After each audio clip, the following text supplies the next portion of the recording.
eu sou Patrícia Vieira e esse é o IC Entrevista. Sejam bem-vindos. No programa de hoje nós estamos recebendo o Lucas Fernando de Castro, que é advogado especializado em direito público com atuação voltada para o direito imobiliário, notorial e registral. Tudo bem, Lucas? Tudo bem, e você? Também, seja bem-vindo. Obrigado por me receber. Obrigada a você por aceitar nosso convite. Então hoje eu e o Lucas a gente vai conversar sobre um assunto que interessa aí para muita gente. O adquirir o imóvel próprio, que acaba sendo aí um sonho do brasileiro, né? Um dos principais sonhos. Em algum momento da vida as pessoas vão adquirir o seu primeiro imóvel ou mesmo trocar de imóvel, né? Para um imóvel melhor. Lucas, o que é preciso, qual a atenção que as pessoas devem ter ao adquirir um imóvel em relação à documentação, à papelada? Pois não. Na verdade, eu acho que tanto na aquisição de bens aí para moradia, quanto para casas de campo, quanto para casa de praia, o mesmo para investimento, eu acho que existem algumas questões básicas aí que as pessoas sempre têm que olhar, têm que entender como funciona mesmo essa aquisição. Então, a primeira distinção que a gente sempre fala é com relação ao contrato. Certo. Contrato, ou ele é via um contrato de financiamento, Sim. ou é uma escritura pública. Então, esse é um contrato que gera relação entre o banco e a pessoa, ou o vendedor e a pessoa, Certo. né? E ela só tem relação entre elas duas. Ali vai estipular preço, taxa de juros, se for parcelado, qual que é o sinal, data de entrada na posse do imóvel, enfim. Esse contrato, então, ele só tem relação entre essas duas pessoas. Mas o direito de propriedade, ele deve ser respeitado por todos. Sim. E como que se faz isso? Na verdade, se faz com o registro desse contrato junto ao registro de imóveis. Sim. Então, tanto o contrato particular quanto a escritura, eles devem ser registrados lá na matrícula do imóvel. Essa matrícula é um documento interno do registro de imóveis, por assim dizer, né? Existem livros lá, enfim, mas para a gente entender, ele é um documento interno onde vai se anotar a transferência do imóvel, o nome da rua, a unidade imobiliária, indicação fiscal, enfim, todas as características do imóvel e quem que é o real proprietário. Então, para a gente entender, o primeiro passo para a gente ver um imóvel, gostei desse imóvel, o que eu vejo, Lucas? Vai ver a matrícula do imóvel, para saber se essa pessoa que está vendendo, de fato, é o proprietário desse imóvel. E outro passo que também a gente sempre orienta é que assim, sempre se vejam as certidões do imóvel e da pessoa, certidões de dívidas, né? Então, Certo. se a pessoa tem dívida fiscal, se o imóvel está ok no IPTU, se está tudo certinho, estando tudo ok, não vejo problema, não há problema para prosseguir na aquisição. Perfeito. Em relação ao vendedor, se ele tiver dívida fiscal, isso implica na venda.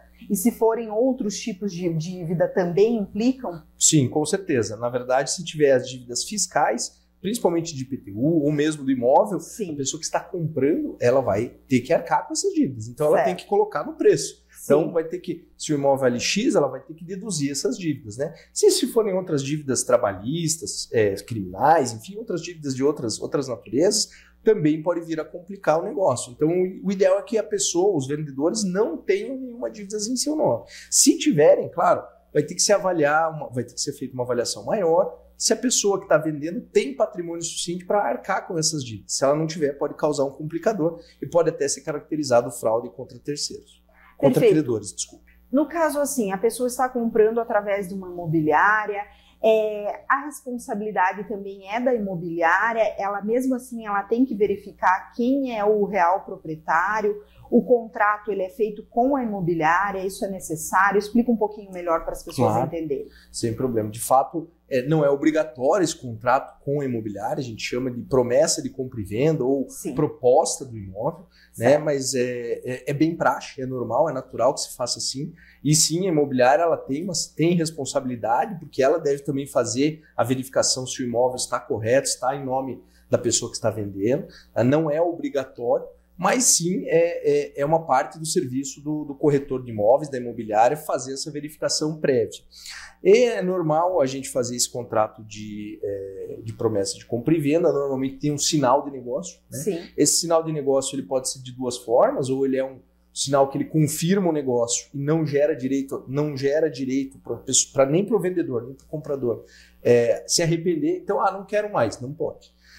Sob pena de ter que arcar com toda uma indenização, todos os prejuízos que a parte inocente vai sofrer. Perfeito. E também existem as arras, que a gente chama de arras, no sinal de negócio tecnicamente chama de arras, as arras penitenciais, que permitem o arrependimento, e aí ela fica limitada ao sinal de negócio. Então, se eu dei X de negócio, eu me arrependo, eu vou ter que pagar para o comprador, para o vendedor, enfim, o valor equivalente. Mas não é obrigatório esse contrato, mas é bem importante, e é nesse momento que tanto o vendedor quanto o comprador vão deixar escrito o que eles combinaram. Quando que vai desocupar, como é que vai ser feito o pagamento de IPTU, vai ser parcelado, não vai ser parcelado, enfim. Todos esses detalhes têm que estar nesse contrato, nessa promessa de compra e venda. Perfeito. E muitas vezes as pessoas leigas no assunto, o consumidor de um modo geral, não é todo dia que compra um apartamento, porque trata de um valor aí substancial, um valor maior. Se ficar com dúvida, leu, é interessante contratar um advogado para auxiliar? Como funciona? Sempre você tem que contratar, sempre não, né? Mas é sempre, tendo dúvida, a ideia de ser preventiva, a ideia de contratar um advogado é sempre bom, Sim. É sempre razoável, né? Até seja para entender os termos do contrato, seja para entender os termos da minuta da escritura de compra e venda. Às vezes até num caso de financiamento, os bancos eles tendem a colocar muito cláusulas no sentido de o comprador se responsabiliza por eventual prejuízo no imóvel. Então essas cláusulas, esses pormenores, né, que são Sim. contratos extensos, né? Então sempre o ideal é sempre contratar um advogado, né? Tendo dúvida, na dúvida chame um advogado.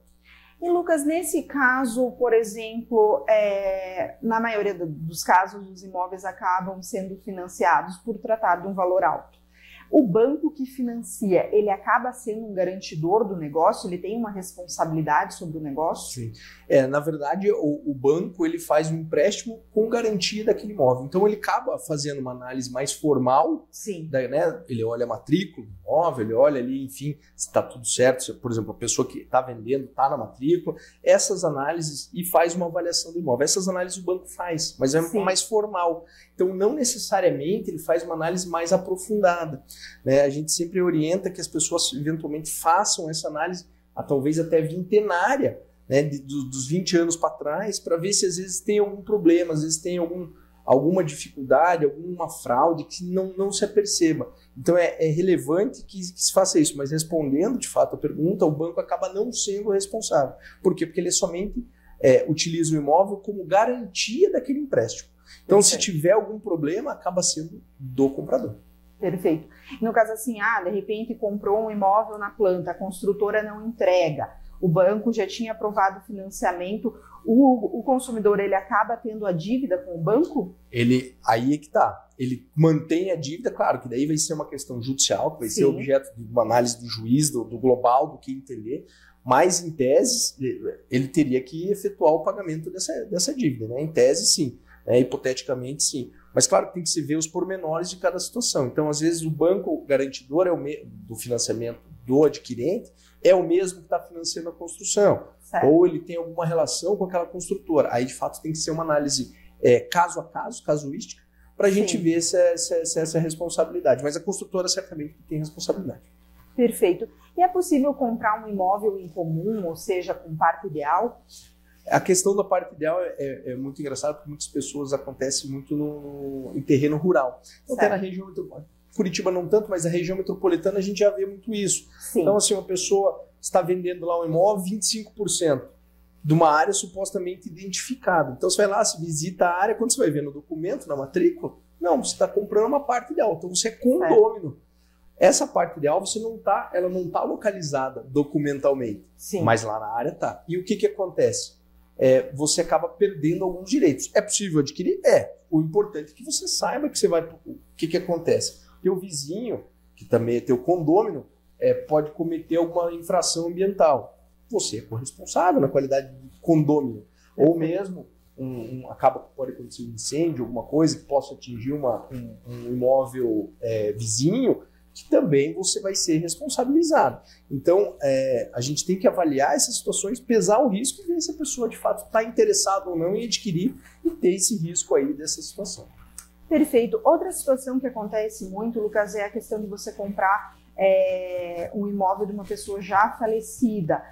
Muitas vezes a pessoa aí tem um falecido, vira herança e as pessoas querem vender, né? Como essa pessoa não está mais lá, não ocupa mais aquele imóvel, querem vender. É possível? O que é preciso verificar nesses casos? Então, isso é importante também fazer essa verificação, tanto da matrícula quanto também dos herdeiros, né? Então, quantos herdeiros são? São 5. Todo mundo conhece? Existe alguma questão de talvez um reconhecimento de paternidade, então que a gente talvez não saiba. Então, isso é possível, né? Existem alguns cuidados que têm que ser levados em consideração, existe um instrumento expresso nesse sentido, né? O direito a gente chama de escritura pública de cessão de direitos hereditários ou de meação. Então, a gente tem esse instrumento à mão das pessoas, mas é importante o adquirente saber que ele vai ter que arcar com alguns custos, além do imposto de transmissão de bens imóveis, aqui em Curitiba é 2,7%. Ele vai ter que arcar com 4% do imposto de transmissão causa-morte, que é o imposto de herança.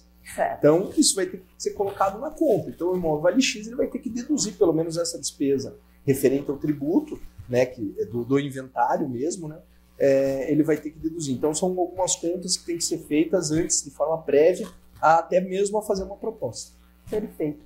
Lucas, esse é um assunto com muitos desdobramentos, a gente poderia ficar aí horas falando, mas acho que a gente conseguiu aí explanar as principais dúvidas das pessoas em relação à aquisição de imóveis. Muito obrigada pela entrevista e sucesso. Muito obrigado, eu agradeço. Qualquer coisa, meu e-mail é lucascastro@ribasecastro.dv.br e a gente sempre orienta, né? Na dúvida, sempre consulte seu advogado. Tá certo, muito obrigada. Obrigado a você. Obrigada a você. Se gostou da entrevista, curta. Se quer assistir outras entrevistas como essa, siga nosso canal. E se quer nos ajudar a fazer o IC, deixe aqui embaixo nos comentários sugestões de temas para as próximas entrevistas. Obrigada, até a próxima. Tchau, tchau.